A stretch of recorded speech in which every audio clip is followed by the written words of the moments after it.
So what I wanted to do today is I wanted to tell you kind of what I go through and how I solve that. That's my goal. But then, I'll just go. So, you go outside, right? Okay, you're ready to do what? What am I out here for? And I go back inside and, oh, that's what I was going for. And I go back outside and I don't have anything to take with me. I don't have my keys, I don't have anything. Where's my pants? No, I'm not quite that bad. So, I think I told most everybody this online, but I bought a system called the Tile.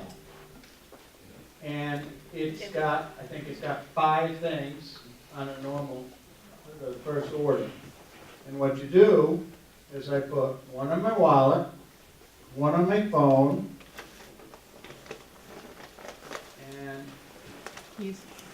and my keys. I'm always losing my keys.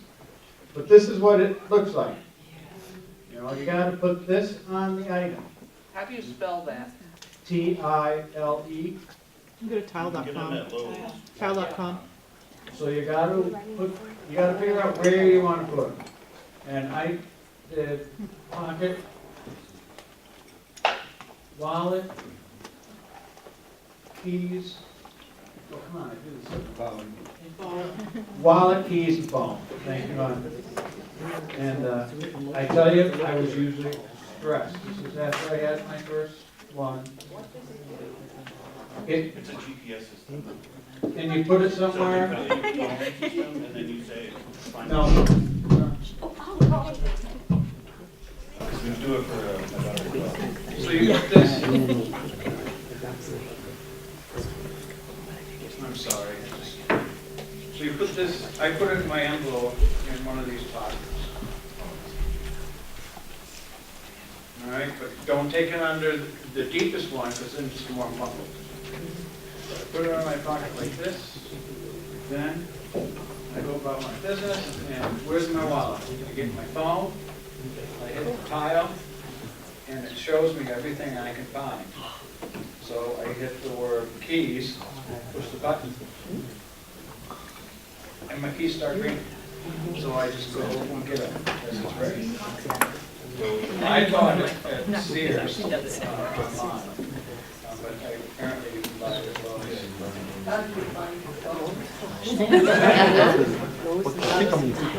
I take that tile out.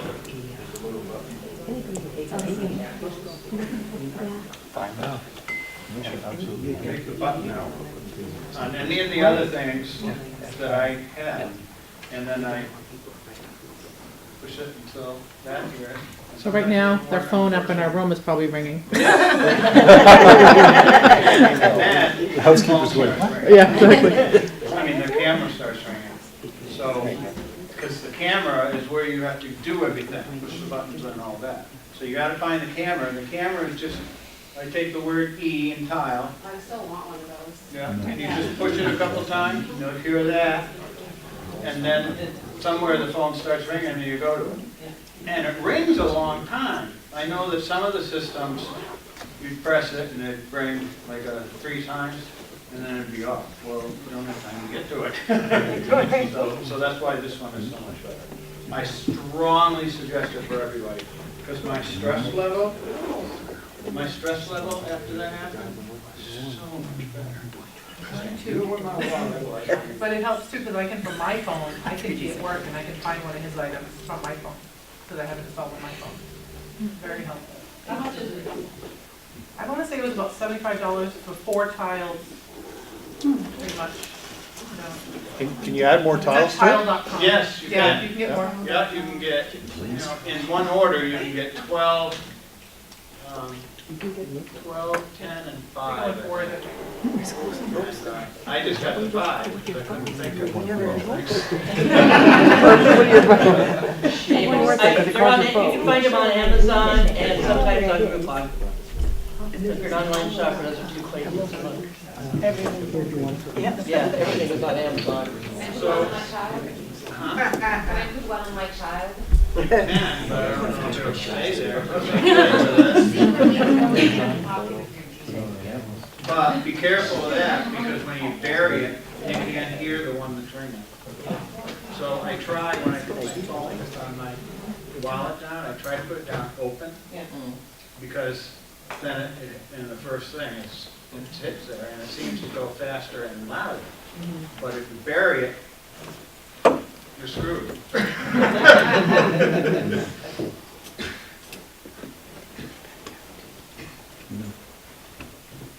One, 4, and 8. How many you can buy? 4 tallies. Wow, you're good. Right on. So I go outside, and I have the great idea, my notebook, I have it somewhere, usually all the time, and I take it out, and I write in my notebook, something that I don't want to forget. And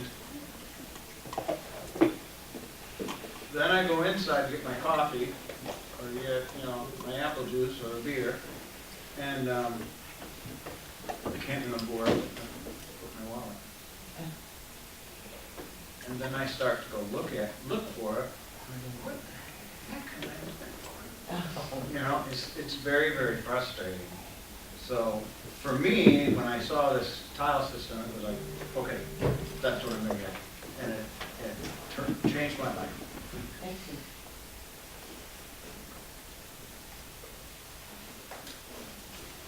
Oh my gosh, I can think of so many things.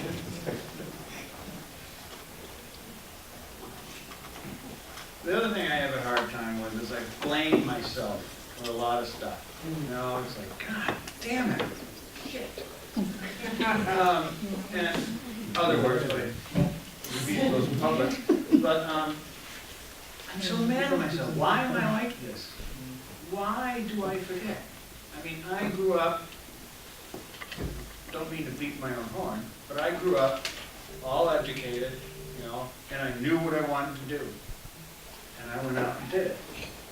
I started my first job was a dishwasher at the Concord Hospital. And then I went from dishes to housekeeping to, I kept going up and got as far as a construction project manager. And it was good because my whole life, my dad was a minister, and my whole life I grew up with that. And I always saw him when he went into his church. He was a wonderful speaker, and he knew how to say what he wanted to say, and he, ask questions for a little bit and then go into his sermon. So he was helping people. He was actually helping people. Well, I think that's what I followed, because working at the hospital, I helped the patients with a better area to live in, and I helped the staff. And I love that. That was my goal. That was always my goal. I want to make sure the staff understands what I'm doing and why I'm coming in here. And I want, after I move in, I want the patients, and the patients tell the nurses and tell the doctors. And that was my goal in life, and I loved it. I absolutely loved it. Well, after my first attack in 2009, I went back to work 4 months after I had it, because I wanted to get back to that. I love that job. I want to get back. I want to get back. Well, I went back. And I was happy to be back. And I had 2 pretty major projects, like the whole pediatrics unit. We were building a new one and getting everything. But when I lost that job, when my boss said, you're not going to be able to do it, I think I cried all the way home. To be honest, I think it was at work. I called her on the telephone. Of course, I couldn't really talk to her on the telephone because I was so upset. And then I had to deal with all that. Okay, I left the job. Where can I go? And everybody says, well, go flip hamburgers. And I said, I can't do that because they have to tell me how to do that. So I would have to get the order or whatever, and I said, well, how do I do this hamburger? And somebody would come over and have to tell me, well, that was aggravating. You know, they didn't like doing that. So I lost the part in my life that I really did enjoy. I didn't look forward to retirement, and any of you that are, you won't like it. I mean, if you got, you know, money to go traveling and drive around and stuff like that, that's good, but I would not recommend it to anyone. So I thought what I'd do is I'd go back to work. So they were nice enough at the time, you know, and after people said I was okay after speech therapy, which, by the way, I thought it was speech therapy. It doesn't have anything to do with speech. You learn how to redo life. You know, you used to do it this way, but don't try to remember that. Do it this way. You know, and amazing how that works. You know, you get into a routine and you can figure things like that out. So anyway, the boss let me come back when I was older. You know, as a manager, I could tell people what to do. But again, it went back to my whole life thing where I wanted to help the workers and I wanted to help the patients so they got what they wanted to, and the staff. So anyway, just about, 3 months ago or 2 months ago, I went to my old boss and I said, I want to know what I did, because I didn't, you know, so I did my own paperwork instead of letting the director of the department do it, you know. And dates were a problem for me. I mean, when you're doing a construction project, you got dates, and this is when it starts, and that starts, and that starts, and that starts. So I was forgetting that, my boss said, and forgetfulness, he said. It was just horrible forgetfulness. And vendors started telling other people that they don't want to deal with me anymore because I didn't make sense.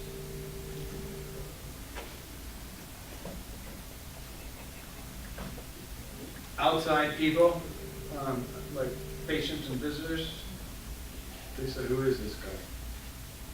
And they tried to help. I mean, I even started doing every project with my vice president, you know, and he tried to carry me through it, you know. And the last 3 projects was pediatrics, employee health, and a new building on Foundry Street.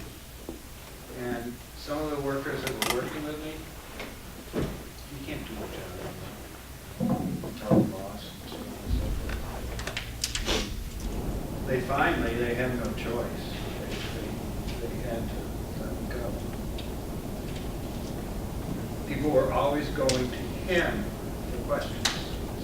They always just come to me and I'd give them an answer right away. Well, I couldn't do that. Just go to him. And coworkers didn't want him anymore. Contractors had no idea what I wanted them to do.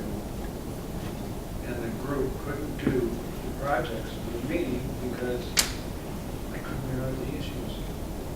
So I had to go. And that was very, very, very hard for me to deal with. I loved the job. I loved the people. I loved the job, helping people and helping patients and staff. I loved it. So I went through a lot of depression. And as I went on, I went to the best. So what did I do? I called the guy that fired me. And I said, can I come in and talk to you? Sure, come on in, Dave. So here I am going in and talking to the guy that got rid of me. It just floors me every time I think about it. And so he talked to me that day, and he took around to new projects, and then I wanted to go buy the pediatric unit that I did, because that was just wild. The floors, monuments and stuff for the kids. And so I wanted to see that. So he took me to see that. And then he says, you want to go downstairs and, see Lee, who was my manager? and the girls, you know, the people you work with. I wasn't sure. Okay. So I went down there, and he brought me into the main room I have, and my office now seated somebody else. He's in my office. Everybody else was where they're supposed to be. And it was just, oh my God.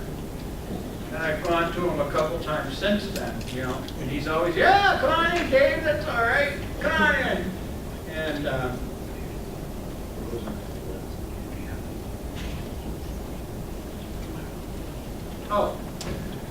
I'd go in and talk to him, and I'd say, boy, he's a nice guy.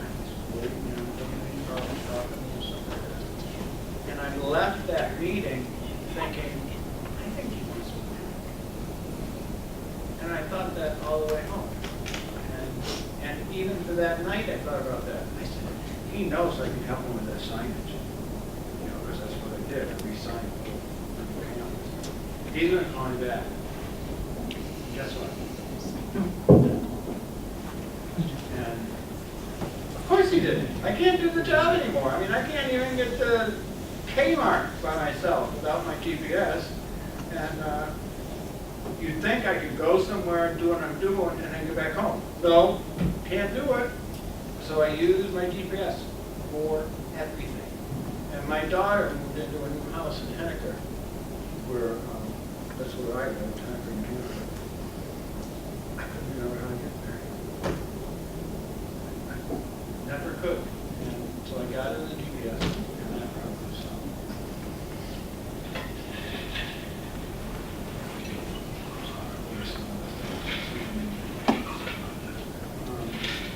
The other thing, after my first and my second night interview, I went to speech therapy. That's what they wanted me to do. Why do I have to go to speech therapy? Speech. I can talk. I can have a conversation with people. Well, it's not that at all. It doesn't have anything to do with your speech. It has to do with how to organize your brain. You know, you've got to forget how you used to do it, or don't try to remember how to do it. Write down new ways to do it. Think new ways. You know, even if you do a new way is how you used to do it, just do a new way you want to learn. And my God, you know, it's unbelievable. Well, then, as we were talking and stuff like that, I was forgetting, and this was so awful, I was forgetting who my grandchildren belong to. They belong to this, or this, or this, or this, or this. And I didn't know who the cousins were, or, you know. Well, we made what I call a memory book. And on every page, there's somebody else that has to do with my family. So I started looking at this all the time. And you know what? It helped me. I was teaching the brain to do it a different way because the old way is not working. So that's something I really took out of that program. One of the other things that I had to do is PT. Well, nobody likes PT.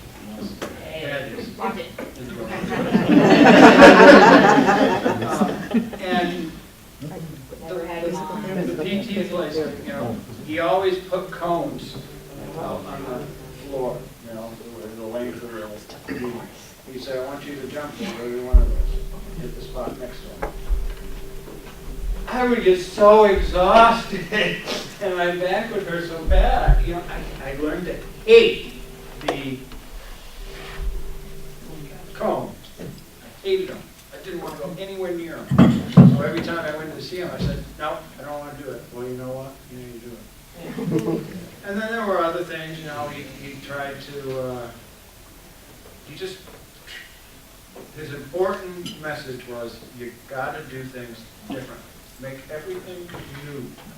Start over. And he started it over for me. I mean, you know, he got me going.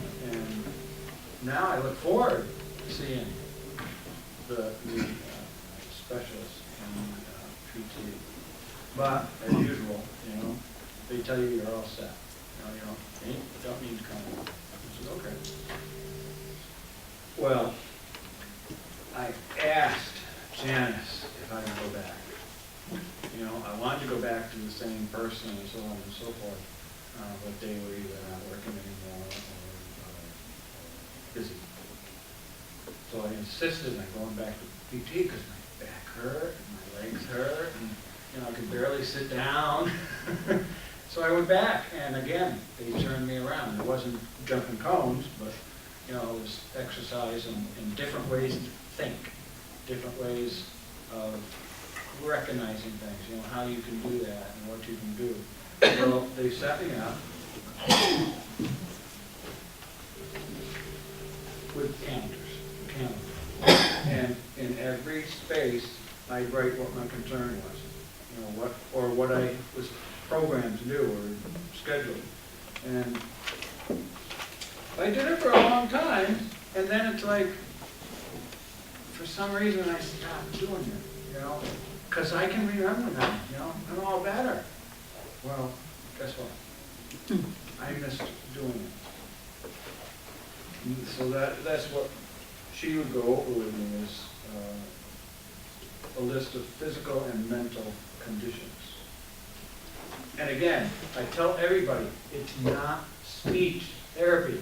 Because it is so important, because you go and you sit down and they're trying to teach you different ways to think about it. And I would suggest it to anybody. Like I said, I had to go back twice.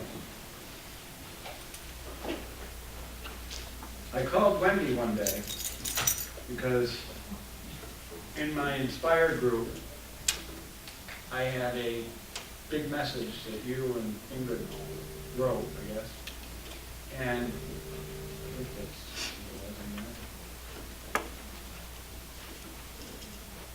let's see their name. I saw their name on one of them. I can't find it. But anyway, regardless of that, there was an article, a little brochure or a little book, whatever you want to call it, and it was explained, what happened. And so I went through the book, every page, and I read every single word. And I said, wow, that's me. And I've read this probably 6, 8, 10, 12 times, and it helps me every time I read it. And I feel good about myself, because one of the biggest things is I blame myself for this, all these issues, all these problems. And Janice and some other people were telling me, David, it isn't physical. You didn't do something to your body or eat something wrong or drink too much or, you didn't do that. It's a brain injury. It's not your fault. And that was hard for me to understand. That was hard for me to get my head around. And I still don't think I've got my head all around, because I still blame myself for a lot. And I blame people for not recognizing what's wrong with me. Well, what makes you sick? My brain. Well, what happened to your brain? Is it missing? I just, lost, a third of each side. Because my first attack in 2009 was on this side. And my second attack, which was much worse, it was full-blown encephalitis, was on this side. And I had to deal with that.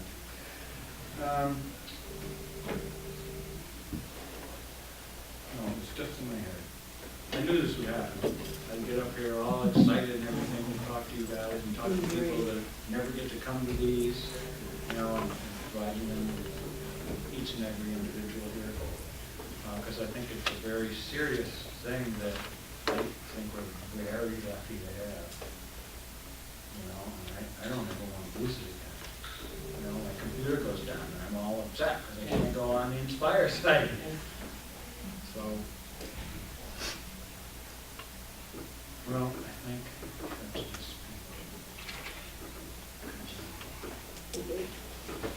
Can I make a comment or a question? Yes, you may. So one of the things that I heard you saying several times took me back in my mind to when I first started on Inspire. And I remember reading somebody say, and I think it was either Wendy or Ingrid, talking about my new normal or my new me. And when you were talking, I heard you talking about how in speech therapy, and you were so right on about that, because it's like, well, for me, it helped with my speech problems, but much more than that, it was helping with my cognitive problems. But the thing is, you do have to stop trying to do things the way you used to do them. Stop looking back and remembering, like, oh man, I used to be able to do this, and I used to be able to just, I was this and I was that, and I could just go on a trip by myself or whatever. And you do have to, or for me, I didn't really start to get better psychologically or emotionally with all this until I really could internalize that idea that I'm not this, it's a new me. It's a new me. My brain doesn't work the same way it used to. And I think So I that, gotta find new ways to do the things I need to do. which I mentioned, and I think, I don't know. Anyway, like I said, I went back to work and didn't last long. And I was upset about it. I didn't I know what it was. I used to do every repair on my whole family's cars. I mean, if they needed something, they came to me, and I knew how to do it all. I didn't want to spend money to somebody else when I knew I could do it. I didn't want my other family to spend any money when they don't have it. So I knew how to do everything from pumper to pumper. And I was proud of it. I was proud of helping the family and helping doing things. Well, I don't know when this happened, but I remember, it was either after my first one or my second one. I think it was my first one. Oh, now to do my brakes, right? I don't know how to do my brakes. One of the simplest things in the world to do. I didn't even know how to take the lead nuts off. And Don't worry, I wouldn't know that either. no, but it's something I really enjoyed to do. And I loved it, you know, and you work with people, you work with your friends, and I thought it was great. My question for you is, if you worked with somebody else, would it come back to you? Well, interesting you should ask that, because I went back, there's this one real good friend, it's my best friend, and I built a house for him once, and he's still living in it. And so he just mentioned it when I went over to eat one day. He said, you know, my next project, I gotta gut and redo my mother's cabin. What do you think? You wanna help me? Oh my God! I'm going back to what I do! So anyway, we started, doing it. We had to gut the whole house, and then we rebuilt the whole house. And I wasn't as good as I thought I was. It's what I always did, it's what I always loved. But, so my favorite part of doing houses in the past was the electrical. I think that's so much fun. How do you make that light turn on? And that was a lot of fun. And I knew I could do it, because I did it several times. Well, I didn't quite know. But Scott didn't quite know either, because I'm the one who taught him.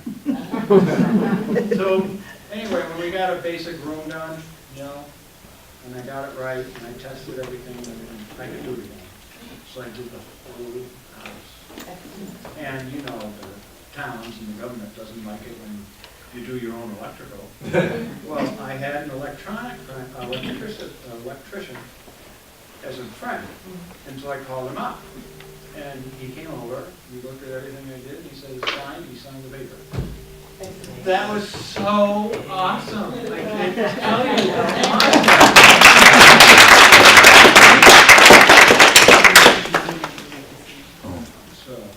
One thing I have to say, just by listening to your story too with myself, I went through a lot of therapy. I had chickenpox and encephalitis, and because of my brain injury, I had to learn to walk again, I had to learn to read and write, I didn't know alphabets, I didn't know shapes.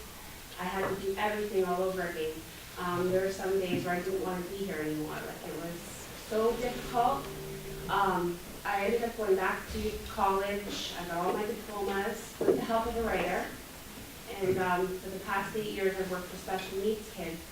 But the past few months, I've started getting sick again. So it's like, it's very hard because I can't go to work anymore. And the doctors are saying, like, either you stop working or I'm going to stop you from working. And it's difficult. I'm young, but I understand how you're feeling. It's difficult. Well, the other thing I knew is I built everything I wanted, you know. I changed to an addition here in the house, and then put an addition here in the house, and, you know, I loved doing it. It was fantastic. Well, with my second wife, you know, she doesn't remember what I used to do. So I told her, I said, no, I can do construction, I can do electrical, no problem at all. False advertising. Yeah, exactly. And she really, you know, at first she let me try, but I wasn't doing so good. And, you know, that's good. See, I have a thought, and then I talk about something else, and then I can't go back to my thought. My main reason for doing this, though, is I was getting so sad talking to people on Inspire because they couldn't afford to go. I can't go. I wish I could. And I keep telling them, I'd say, well, save $10 a month. You know, don't touch it. Save, you know, don't buy this when you really, really don't like it. That's the luxury. And try that. Well, I don't think people did too good with that. That's un-American. Yeah. Well, I was talking to people, I mean, you can talk to people in foreign countries there, you know? If we have it in Vegas next year. No, that will be hard to me. It's all the way across on the other side of the country. Well, we were in Vegas last year.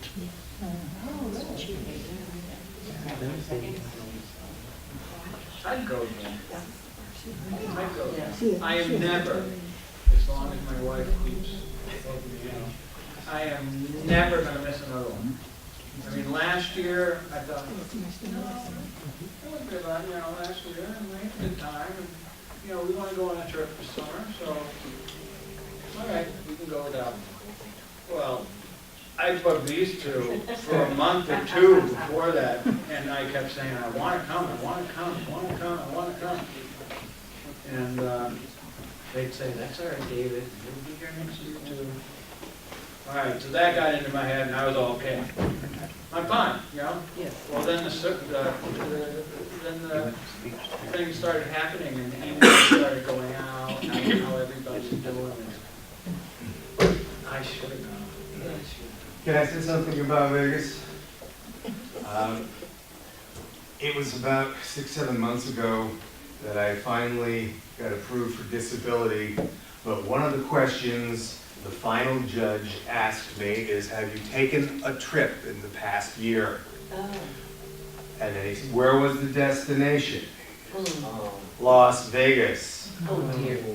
Did you gamble? Did you see any shows? And he grilled me for 5 minutes, and if I had to have said yes to any of those, Yeah. and there goes 3 years of waiting. So I would have an objection because there may be some people here who are in the process, and you don't want them to have to go through that. But you stated first that it was an encephalitis conference for my health, and it happened to be held in Vegas. Because when we put the paperwork in for Dave's work last year, I thought, well, when they see Vegas, they're gonna think this young guy. But they were very nice about it. But I sent them the whole program. That's what I gave them. And this year too, I gave them the whole agenda. Here it is. Say yes or no. And they said I still think it would be discriminatory for certain judges, because the judge that I had would not have accepted anything other than my stating under oath or having a sworn deposition. to each question that he asked. So I would strongly suggest we avoid things.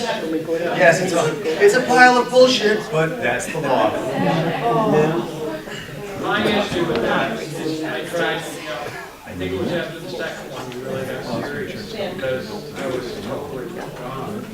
And so we started the process. It was long. I went through 5 or 6 no's. 5 or 6 no's.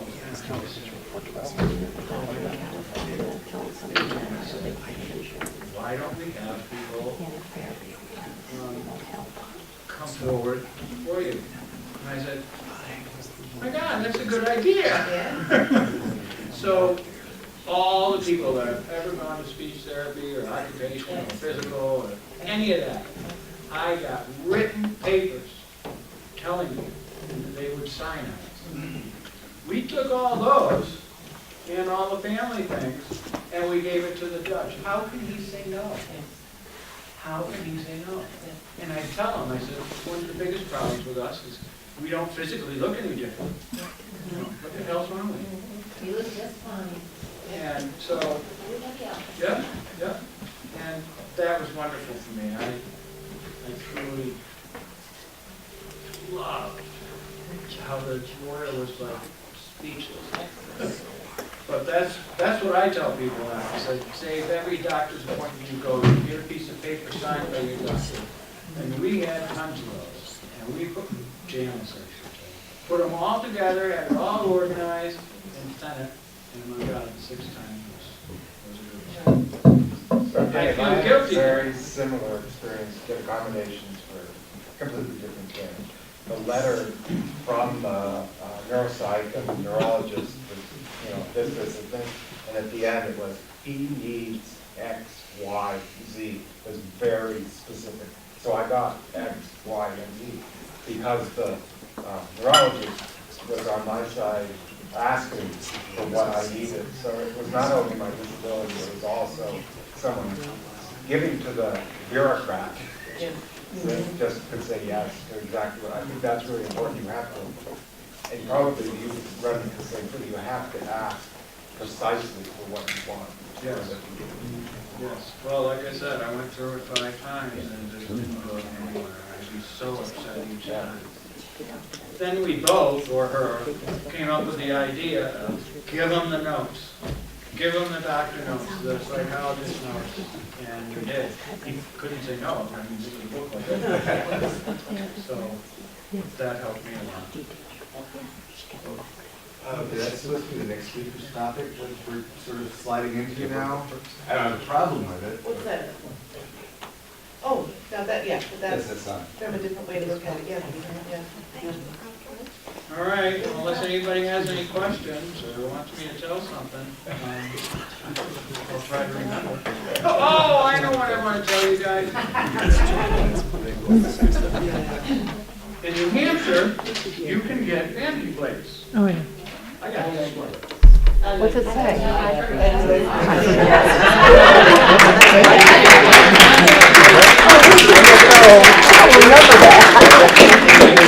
I couldn't pick for the longest time whether it was forgot or forget. Well, forgot is in the past. You know? Forget is Forget, now. I forget. That means you're forgetting. And you're forgetting all the time. I love this.